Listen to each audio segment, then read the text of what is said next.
Hello guys, good morning. तर चला बघूया आजच्या ब्लॉगमध्ये मी काय केलं डेली रुटीनमध्ये. फायनली सकाळ झाली आणि मी बाल्कनीमध्ये आलेली आहे आणि सकाळचं वातावरण तुम्ही बघू शकता किती फ्रेश आहे आणि मला खूप छान वाटते कारण आज दिवस पण खूप छान होता आणि वातावरणसुद्धा. त्याच्यानंतर मी फ्रेश झाले पटापट आणि डब्याची तयारी करण्यासाठी किचनमध्ये गेले होते. रात्रीच मी एका कॉटनच्या कपड्यामध्ये मटकी भिजत ठेवली होती आणि तिला छान असे मोड आलेले आहेत. जर तुम्हाला पण असे मोड आणायचे असतील मटकीला तर तुम्ही तिला कॉटनच्या कपड्यामध्ये नक्कीच बांधून ठेवा रात्रीचं, म्हणजे तिला छान असे मोड येतील. मटकीला छान प्रकारे धुवून घ्या. मी पण 2-3 पाण्याने मटकी धुवून घेतलेली स्वच्छ, कारण त्याच्यामध्ये जर काही असेल तर ते पाण्याबरोबर निघून जातं. त्यानंतर मी तिला शिजवण्यासाठी कुकरमध्ये लावलं आणि मटकीला जास्त नाही शिजवायचं कारण तिचा गाळ होऊ शकतो, म्हणून मी तिची फक्त एकच शिट्टी करून घेतलेली आहे. एका शिट्टीमध्ये ती छान प्रकारे शिजते आणि तुम्ही जर जास्त शिट्टी घेतली तर तिचा गाळ होऊ शकतो, म्हणून मी एका शिट्टीमध्ये तिला शिजवून घेतलेलं आहे. आणि तुम्ही पहा की किती छान प्रकारे ती शिजलेली. असं नाही की तुम्ही जास्त शिट्ट्या घेतल्या तर जास्त शिजल, पण तिचा गाळ होऊ शकतो, म्हणून तुम्ही जास्त शिट्ट्या घेऊ नका. एक शिट्टीमध्ये मटकी छान प्रकारे अशी शिजते. त्याच्यानंतर मटकीसाठी मी 2 टोमॅटो आणि 1 कांदा असा वापरलेला आहे. मी कांदा कापून घेतला आहे आणि त्याच्यानंतर टोमॅटोसुद्धा मी कापून घेतलेला आहे कांद्याबरोबर. जर तुम्हाला त्याच्यामध्ये ॲड ऑन मिरची टाकायची असेल, म्हणजे हिरवी मिरची, तर तुम्ही टाकू शकता, पण मी इथे लाल तिखट टाकणार आहे म्हणून मी हिरवी मिरची वापरली नाही आहे. मी फक्त कांदा आणि टोमॅटो वापरलेला आहे. फायनली मी मटकीला फोडणी देण्याची तयारी चालू केलेली आहे आणि मी कढई घेतली. कढईत मला जेवढं हवं तेवढं तेलाचं प्रमाण मी यूज केलेलं आहे. तुम्हाला पण जेवढं पाहिजे तेवढंच तेलाचं प्रमाण तुम्ही यूज करा. तेलाला कड आला आणि त्याच्यामध्ये मी मोहरी, जिरं आणि हिंग टाकलेलं आहे. त्याच्यानंतर कांदा टाकला आणि कांद्याला छान प्रकारे परतून घेतलेलं आहे गोल्डन कलर येतोपर्यंत. त्याच्यानंतर मी टोमॅटो टाकले. टोमॅटोला पण चांगल्या प्रकारे परतून घ्या. त्याच्यात मी लाल तिखट, कांदा लसूण मसाला, किचन किंग मसाला आणि हळद असे मसाले सगळे टाकलेत आणि आपण जी शिजवलेली मटकी आहे ती शिजवलेली मटकीसुद्धा त्याच्यामध्ये टाका आणि छान प्रकारे परतून घ्या. त्यानंतर मी भाकरीची प्रिपरेशन केलेली आहे कारण मी टिफिनला बाजरीची भाकर नेणार होते आणि आमच्या गावाकडे बाजरीची भाकर खातात. बाजरीची भाकर पचण्यासाठी खूप हलकी असते आणि रोज चपाती पॉसिबल नाही आहे मला टिफिनला नेण्यासाठी, कारण मला कधी टाईम होतो तो कधी टाईम असतो. जसं मला वेळ भेटतो तसं मी टिफिनची तयारी करते. सो मला आज टाईम झाला होता म्हणून मी म्हटलं की आज बाजरीची भाकर नेऊ. बाजरीची भाकर बनवण्यासाठी फार वेळ लागत नाही. जर तुम्हाला येत असेल तर तुम्ही पण बनवा.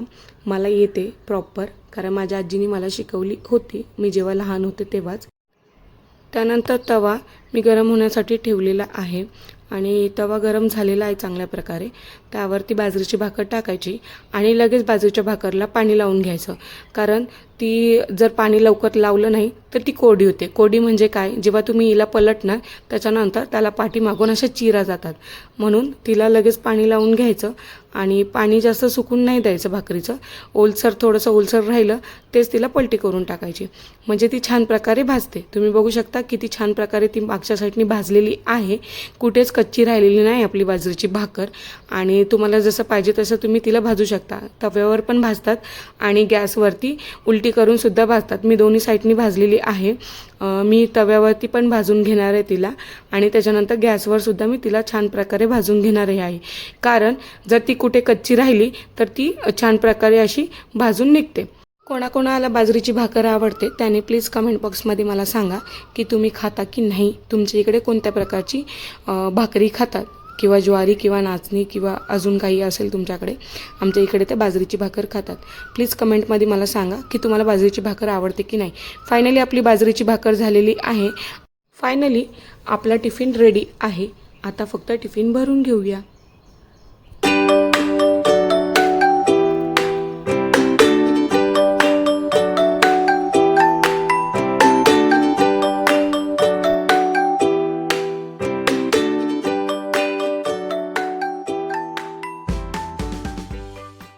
मला ऑफिसला जाण्यासाठी खूप लेट झालं, सो मी फटाफट आंघोळ करून घेतली आणि मी जो फेसवॉश यूज करते तो डॉक्टरनी सजेस्ट केलेला आहे आणि मी साबण यूज करत नाही, मी शॉवर जेल यूज करते.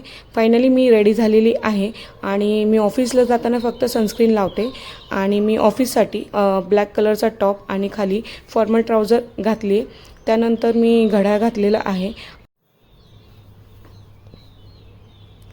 सगळेजण परफ्यूम यूज करतात, मी पण परफ्यूम यूज केला आहे. तुम्हाला जो आवडतो तो परफ्यूम तुम्ही यूज करा. आणि आता गरमीचे दिवस आहे, परफ्यूम तर मस्ट आहे. त्याच्यानंतर माझं आवरून झाले आणि मी फायनली घरातनं निघाले. बाकीचा मेकअप तर मी ऑफिसमध्ये जाऊन करते, मी फक्त जाताना सनस्क्रीन लावते. मला आधीच उशीर झाला होता म्हणून मी खूप पटापट घरातनं निघाले. आणि तुम्ही बघू शकता की बाहेर किती ऊन आहे, खूप जास्त ऊन आहे बाहेर आज. म्हणजे नेहमीच असतं, गरमीचा दिवस आहे म्हटलं ऊन असणार. आणि मी नेहमीप्रमाणे आपला स्टोल वापरलेला आहे आणि माझा स्टोल खूप मला आवडतो कारण तो कॉटनमध्ये आहे, त्याच्यामध्ये एवढं काही वाटत नाही. आणि मी बस स्टॉपला पोचले, जिथे मी नेहमी उसाचा रस घेते तिथनं उसाचा रस घेतला. तुम्हाला पण उसाचा रस फार आवडतो का? मला तर खूप आवडतो. त्यानंतर मी बस स्टॉपकडे निघाले बसची वाट बघण्यासाठी आणि फायनली बस अशी आली होती आणि मी बसमध्ये बसले कारण खूप ऑफिसला लेट झालं होतं आणि मी ऑफिसला लेट जात नाही. मी 15 मिनटं अगोदर ऑफिसमध्ये पोचते कारण लेट मार्क्स होतात आमचे काउंट. त्यानंतर मी हिंजवडी ते विप्रो सर्कल अशी तिकीट काढली आणि खूप जास्त गरम होते, पण एसीची बस होती म्हणून एवढं काही फील होत नाही आहे. तरी पण तुम्ही बघू शकता किती घाम आला होता मला. फायनली मी मेन गेटवरती पोचले आणि आता वाजले आहेत 2:45 आणि माझं 3:30चं ऑफिस होतं आणि त्यात मला रेडी पण व्हायचं होतं. मी बिना मेकअप करता ऑफिसला आले होते आणि हा आमचा मेन गेट आहे जिथनं तुम्ही एंट्री करू शकता. आणि पुढे ज्या 2 मुली चालल्या आहेत त्यांनी छत्री यूज केलेली आहे. मेन गेटलाच असते छत्री, जर तुम्हाला लागली तर तुम्ही तिथनं घेऊ शकता. हे आमचं मेन गेट होतं. आणि फायनली मी माझ्या बिल्डिंगच्या खाली पोचले होते. S5 म्हणून अशी बिल्डिंग आहे आमची आणि बघा किती छान प्रकारे अशी ग्रीनरी आमच्या बिल्डिंगच्या तिथे. आणि हा आमच्या बिल्डिंगचा मेन एंट्रन्स होता, छान प्रकारे असं मेंटेन करतात.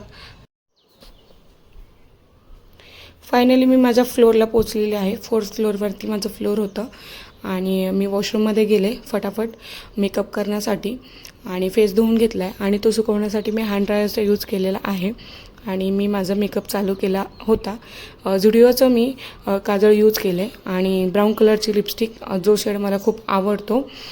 त्याच्यानंतर माझा असा फायनल लुक होता, तुम्ही बघू शकता. आणि आज एकदम फॉर्मल लुक केला होता कारण आज क्लायंट व्हिजिट होती. त्यानंतर मी फायनली आतमध्ये गेले आणि ब्रेकचा टाईम झाला होता तर मी वडापाव वगैरे घेतला होता आणि नेहाने सँडविच आणलं होतं बनून. त्यानं वैष्णवीचा बड्डे पण होता त्या दिवशी आणि तिच्यासाठी केक आणला आणि तिचा बड्डे सेलिब्रेशन केला आम्ही ऑफिसमध्ये. तिला खूप छान वाटलं. त्यानंतर आमचा डिनर ब्रेक झाला होता आणि आम्ही सगळे जेवायला बसलो आणि मला कळालं की आज विनायकचासुद्धा बड्डे. तर आम्ही सगळे जमलो होतो इथे केक कट करण्यासाठी आणि सौरभ चेहरा लपवत होता, पूजासुद्धा, चैत्रालीसुद्धा, कारण त्यांना माझ्या व्हिडिओमध्ये यायचं नव्हतं आणि तरीही मी सगळ्यांचे व्हिडिओ काढलेले आहेत. वैष्णवी तर मोबाईलमध्ये होते, काय करत होते माहीत नाही. आणि इथं आहे सुमित, इथं आहे दीपा, इथं आहे स्नेहल आणि हा विनायक आणि हा शिव ज्याचा बड्डे. अशा प्रकारे आमच्या इकडे बड्डे सेलिब्रेशन होतात. तुमच्याकडे कसं होतं ते मला कमेंटमध्ये नक्की सांगा आणि भेटूया नेक्स्ट व्लॉगमध्ये.